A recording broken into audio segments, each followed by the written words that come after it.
Uh, Hello and welcome to In the Tunnel, episode 22, which is the second of our short on time days, I guess. Yep. We're doing this late at night because, well, short on time. Yep. Yep. Self-explanatory titles. It's a theme for us. Anyway, let's So, just jump straight into it, shall we? yeah. My cord got stuck in my foot.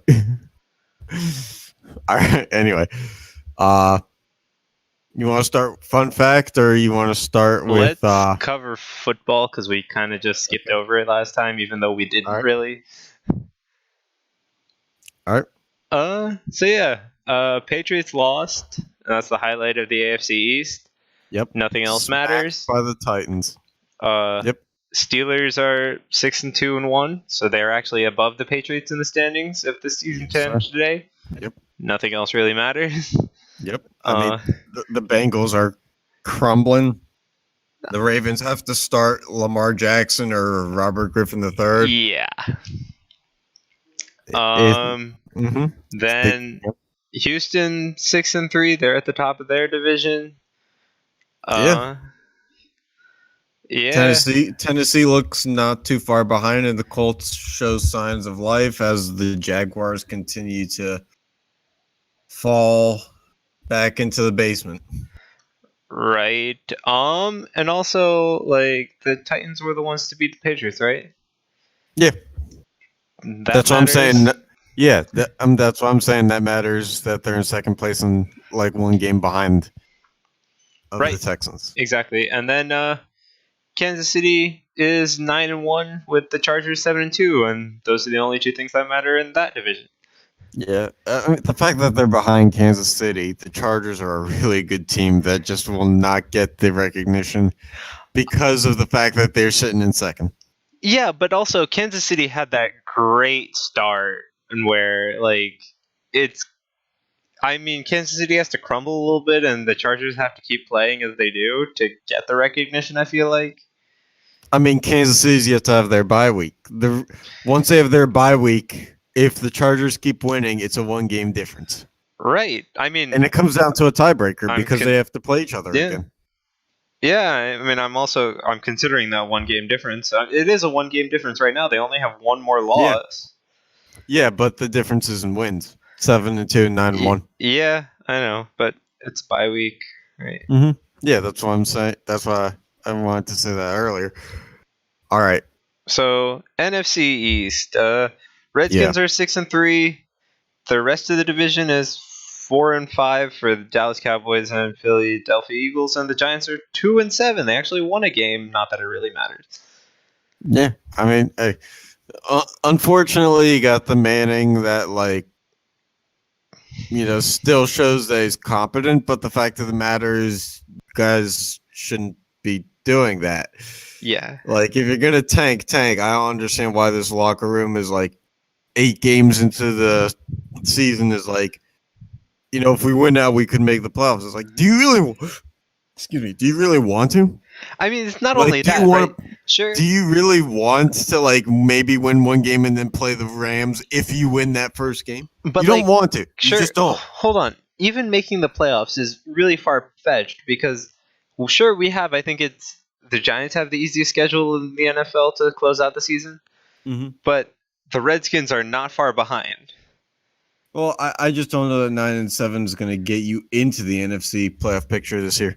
9-7 could very well win this division.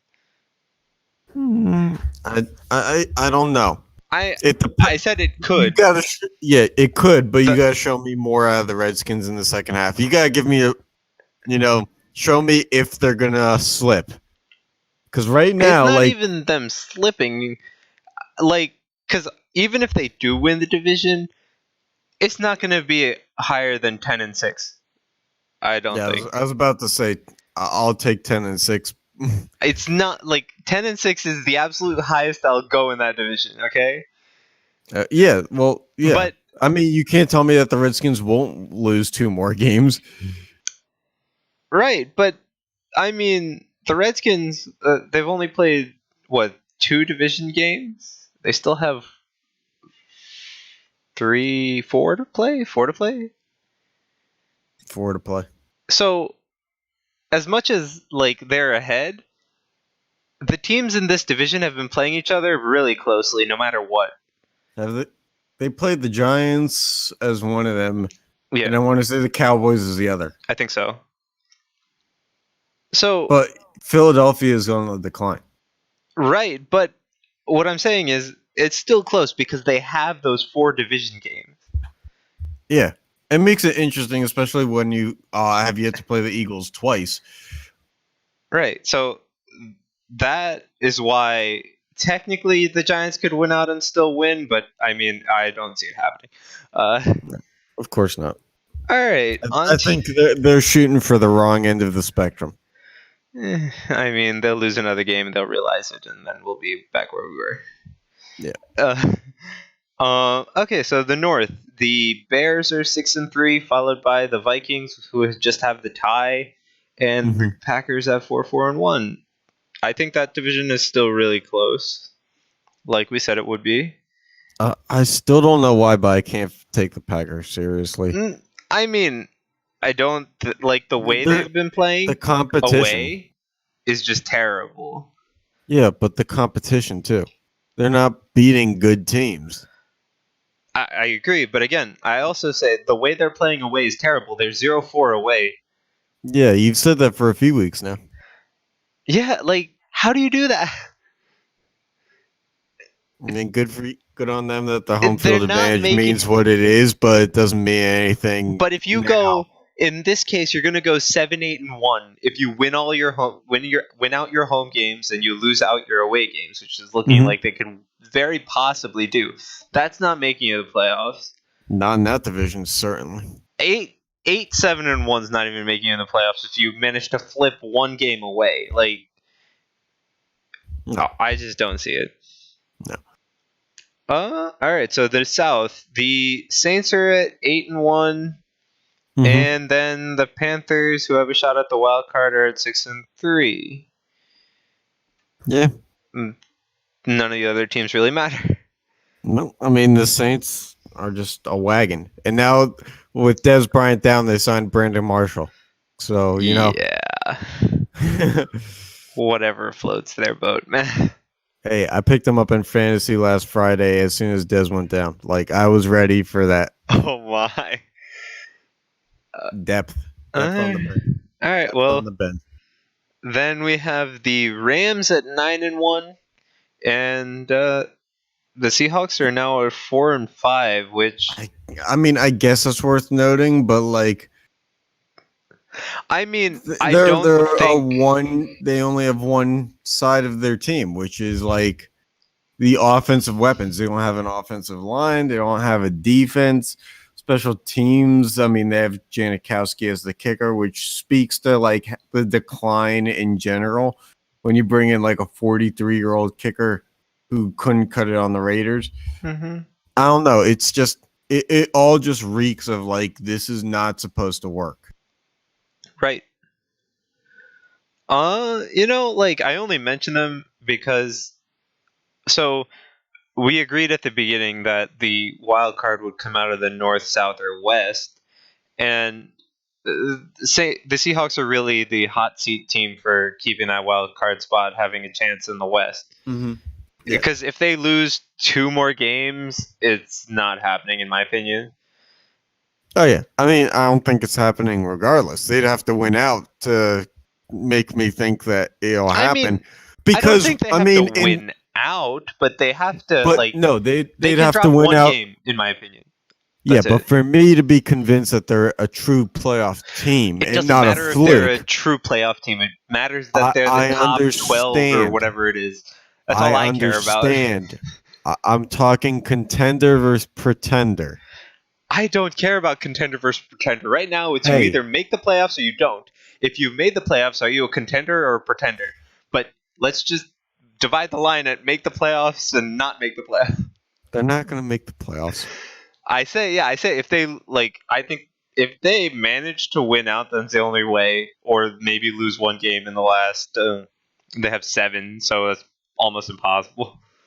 Yeah, I mean, plus, like, you can't tell me that the Seahawks are better than either the Vikings, Packers, or Panthers right now, and me believe it.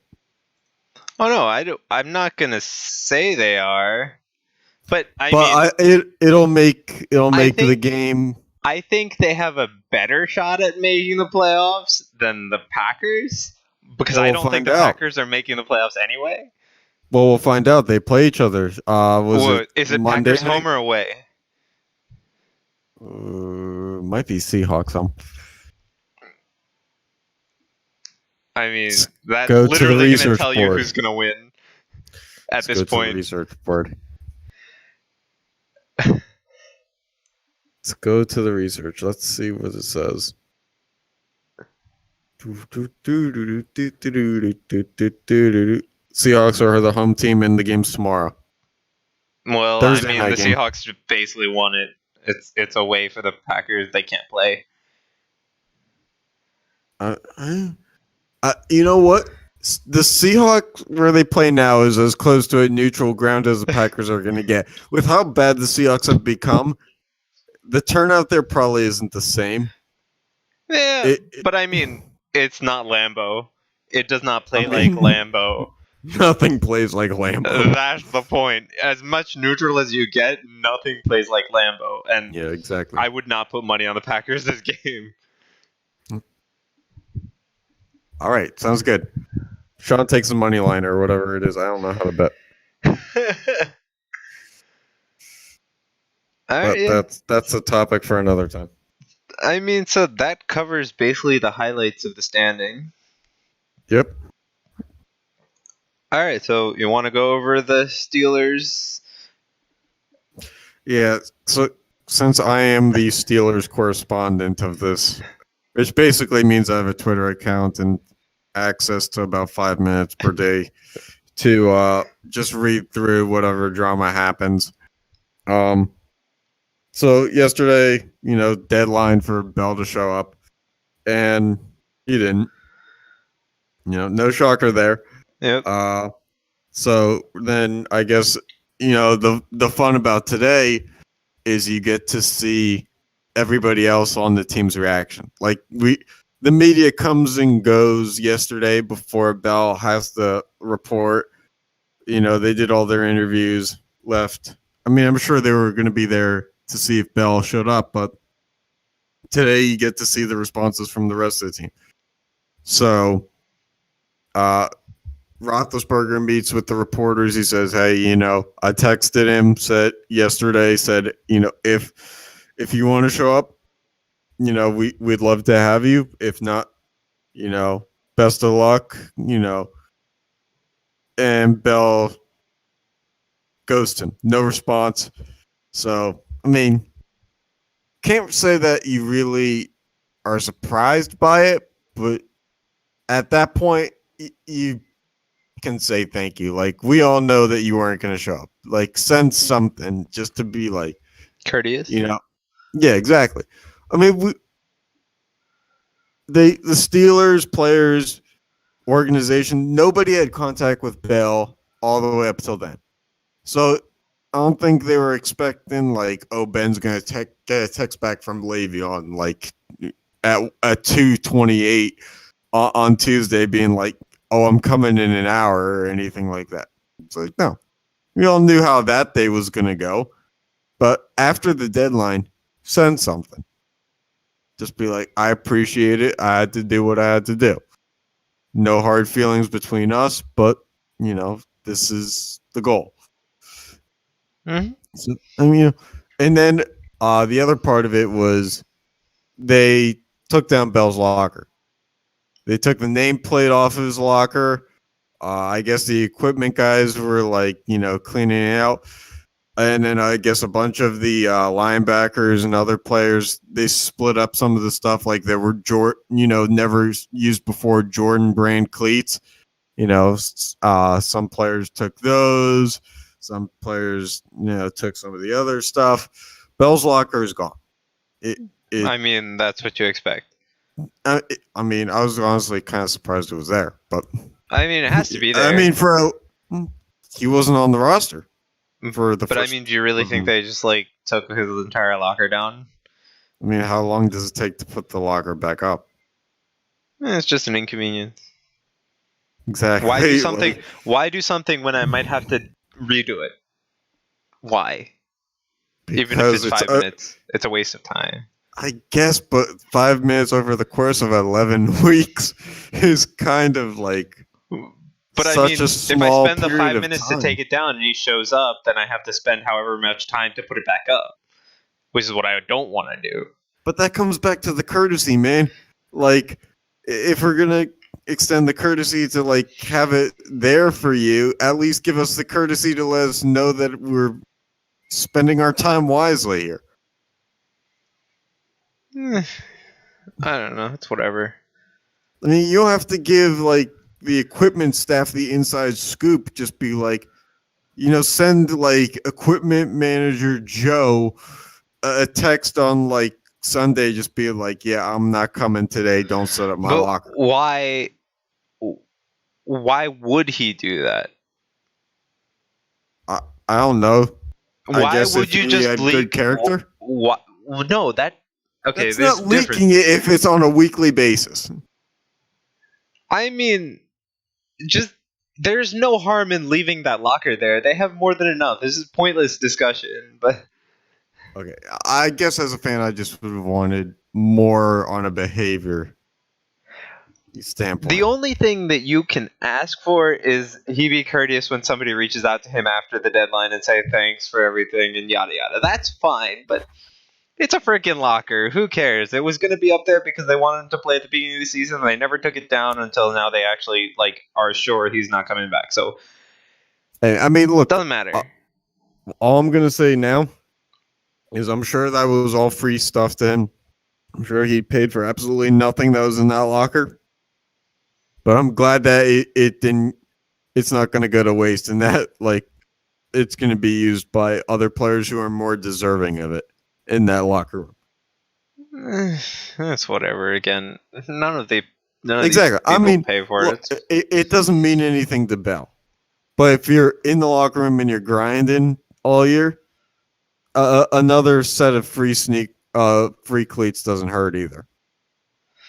Yeah. I just don't see it as you do, but it's whatever. Hey man, stuff's different out there. Anyway, hockey. Yeah, I mean, we already went over the standings. They really haven't changed. The Red Wings are at a 7-game curly fry streak or something like that. They're basically 7-1 since they got the curly fry thing. So yep, and the Penguins suck. Yeah, the Penguins lost to the Devils twice. Woot. Yep. Congrats on your I don't know, I just want to say off night of good goaltending for the Devils. Actually, the Devils have played the Penguins really well in the past 4 or 5 seasons. And that means so much now. Well, I mean, I'm talking even when it previously, because either Kincaid or Schneider, last year Kincaid won of the games too, I think, but generally they just play well against the Penguins. They have a positive record over the past, since your Stanley Cup, basically the years of your Stanley Cup runs till now. Yep. Which, I mean, it means very little, but I'm just saying. Exactly. I was about to say, just it doesn't mean anything. It doesn't mean anything, but it's more of Devils can show up. They happen to against the Penguins more time than not. That's literally all I was saying. Okay. That's fine. Just show up in those months where they put the word playoffs on the ice. Yeah, we did last year. Yeah, exactly. Anyway, right, but we got some transactions to report. Well, yeah. So Victor Arvidsson, after 1 game for Nashville, he's back on injured reserve, different injury. Penguins, Jeremy's team, has traded Carl Hagelin to the Kings for Tanner Pearson, where the Pens retain $250K of Hagelin's salary. I mean, sucks to see Hagelin go, but Rutherford, the GM, he was saying that this was going to happen for a while. I mean, Hagelin hasn't been having a good time in Pittsburgh. No, but I mean, when he came in, yeah. he was the glue that held some pieces together in 16 and 17. But and he brought energy and speed to a team that needed it then because they were kind of like not really finding their ways. But now that they have like established identity and didn't really need that, the production just wasn't there. And you know, as good of a guy as he is, as far as I know, but it's just that thing of like if you're not producing. And Rutherford said he has like a bi-weekly show within the organization with the Penguins networks, but he said that like unless they started winning, you know, players are going to be moved. And he said this like 10 days ago. So they've still kept losing since then. So I have nothing against people thought that Hagelin was going to be one of the first to go anyway. So yeah, I have nothing against the trade, and I'm not really surprised. I'm just like Tanner Pearson hadn't really been doing much for the Kings either. He has like 1 point in 17 games. So you're really hoping that he rebounds on a new team. Yeah, but he did have 40 points last year, so I think that's the optimism that they see in it. Yeah, but I mean, you got to get back to that confidence level and, you know, consistency of play. So that's what you're hoping for, which, I mean, you weren't getting much out of Hagelin, so there's not really much to complain about. But look, Riley Sheahan, when we got him from the Red Wings last year, I mean, granted, he's like a third, fourth line center. But, you know, last year he turned around, you know, being relatively bust in Detroit into being a solid piece in the center depth chart for the Penguins. So it is possible to turn it around, and I'm hopeful. But honestly, it doesn't mean anything if the team can't come together and get some wins. Yeah. And speaking of Jim Rutherford, the Penguins GM, he had his contract extended until the 21-22 season. Yeah. I mean, look, the start of this year doesn't mean anything in terms of the work that he's put into the organization. Yeah. I mean, I'm fine with that too. He has long-term goals, and he's shown that when he works towards them and sticks to them, then cup championships are possible. So I don't see why there's a reason to get rid of him now. It would have to take, you know, 2 or 3 letdowns for it to happen. Right. They'd have to clean house like they did with Shara. To be fair, I don't see why they did his extension now rather than, I mean, you could have waited a little bit. There's no problem in that. I'm not saying that he didn't deserve an extension. I'm just saying that it didn't have to be now. It could have been later. You could see exactly what moves you wanted to make and all that instead of doing that. And I mean, I don't have all the answers of what's going on inside the organization, so maybe they already know and whatever. But it's just more of a why now did you extend him instead of like halfway through the season when you see what he's actually trying to do right now? I have a single theory, and that is, you know, as I said with the show and Rutherford making it pretty public that, you know, that guys are going to start getting dealt if performance didn't turn around. That's probably the organization's way of saying, hey, we stand behind your decision making to offer the extension now as these transactions start to happen. Right, but it's a loyalty thing. I mean, again, that's just me saying, sure, he's not the problem now. And I don't think any GM is actually the problem. It's just the way they go about fixing the problems is different. It's the mindset and the approach.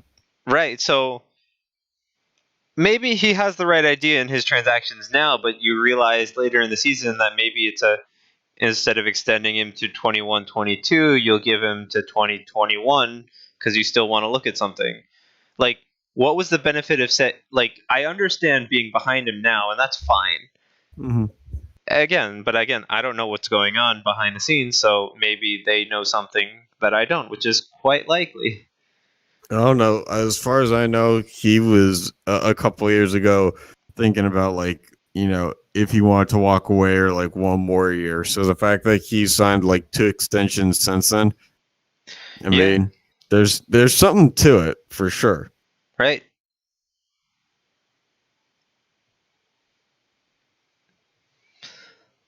Yeah, I think any more news?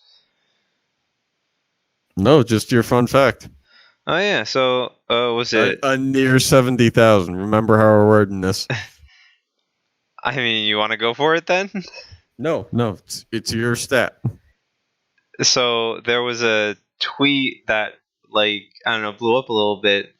That's like, Gritty got near 70,000 votes for governor of Pennsylvania. And that, like, on like hockey subreddit and all these places, it blew up until people realized, oh hey, this is actually linked to satire. So because when I got to it, it was hilarious. People were like, "Oh my god," and then they were like, "Oh wait." Yeah, that. Yeah, I mean, it has to be fake. Oh yeah. There can't be 70,000 people who like Gritty, regardless of political you're looking standing. at Pennsylvania. Let's be honest.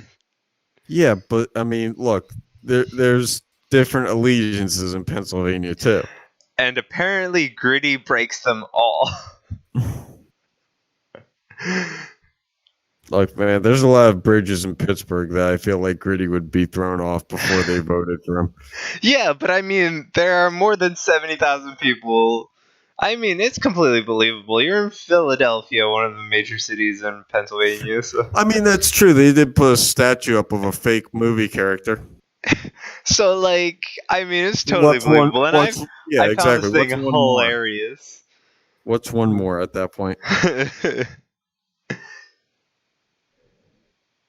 Stupid city. Hey, they're part of the same state that your teams are. Yeah.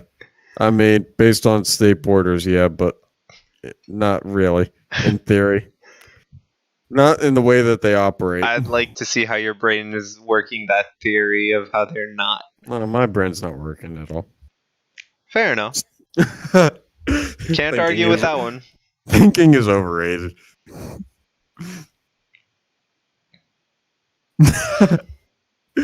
All right.